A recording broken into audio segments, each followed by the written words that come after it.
12वें अध्याय में भक्ति योग का वर्णन है। तेषाम अहम समुद्धरता मृत्यु संसार सागरात् भवामि न चिरात्माच मय्या वेशिचित्सा। परमात्मा की भक्ति से मनुष्य का सहज में ही उद्धार हो जाता है।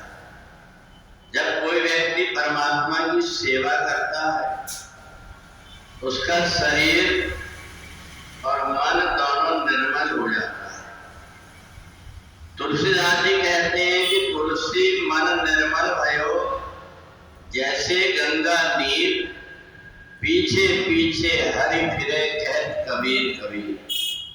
हमारा मन निर्मल हुआ और फिर हमको परमात्मा को कहीं ढूंढना नहीं पड़ता। परमात्मा अपने आप हमारे सामने आ जाते हैं। और इतना ही नहीं, तेषाम अहम समुद्धरता, भगवान कहते मैं उसका उद्धार कर देता हूं जो मेरी भक्ति करता है।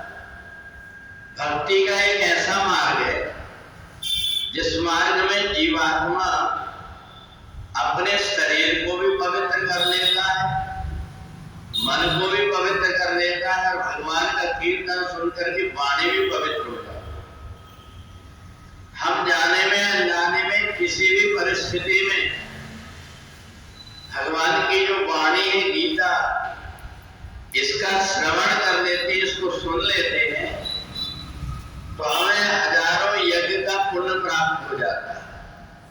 हम जहां जहां भी जाते हैं वहां पर हमारे ऊपर परमात्मा की कृपा बनी रहती है।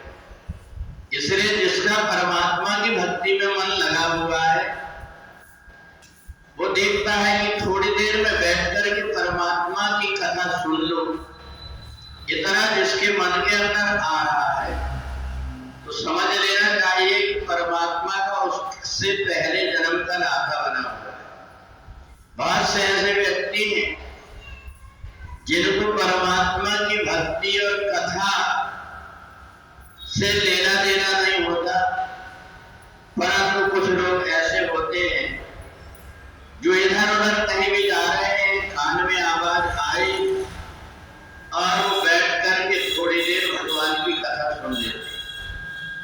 हम जब परमात्मा की कथा सुनते हैं, परमात्मा की चर्चा सुनते हैं, परमात्मा का कीर्तन करते हैं, ये तो हम भूल जाते हैं, परंतु परमात्मा कभी भूलते नहीं।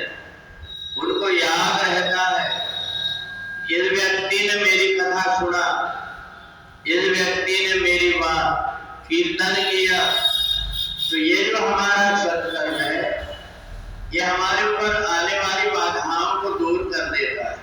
आने वाली जो विपत्तियां रहती है उससे परमात्मा वैसे ही बचा लेते हैं। जैसे तेज धूप हो तो हम छत्ता लगा करके धूप से बच जाते हैं, ऐसे ही हमारे जीवन में जब कभी कोई धूप आने लगती है, जब कोई कष्ट का समय आता है तो परमात्मा छाता बन करके, छतरी बन करके हमारी रक्षा करते हैं।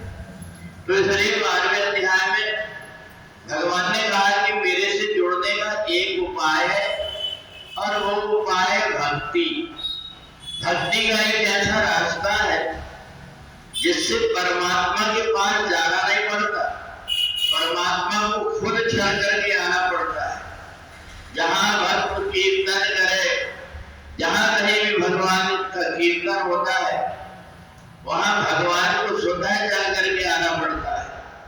तो इसलिए अपने बैकुंठ को छोड़ करके, क्षीर सागर को छोड़ करके भगवान उस जगह पर पहुंच जाते हैं जहां भक्त मिलकर के कीर्तन करते हैं। तो मेरे भक्ति का इतना प्रभाव है कि हमारे द्वारा जो हम भक्ति करते हैं, इस भक्ति से परमात्मा से हमारा नाता जुड़ जाता है। इस श्लोक में तो परमात्मा कृपा करते हैं, परंतु जब ये जीवात्मा शरीर छोड़ करके जाता है तो भगवान दूर से ही अपने पार्षदों को देख करके बता देते हैं ये मेरा अपना भक्त है, ये मनुष्य शरीर प्राप्त करके मेरी याद करता था, मेरा भजन करता था, मेरी रोज कीर्तन करता था, गीता का पाठ करता था, तो हमारा जरा सा परमात्मा से नाता जुड़ा और परमात्मा हमारे लिए कई कदम आगे बढ़ करके जाता है। जो तो आए एक पग, मैं आऊं पग 60। भगवान के लिए हम एक कदम उठाते हैं तो भगवान हमारे लिए 60 कदम चल करके आते हैं। इसलिए जो परमात्मा की भक्ति है ये जीवात्मा को इस श्लोक में भी पवित्र कर देती है और मरने के बाद में भी उसका उद्धार हो जाता है। बोले वृंदावन बिहारी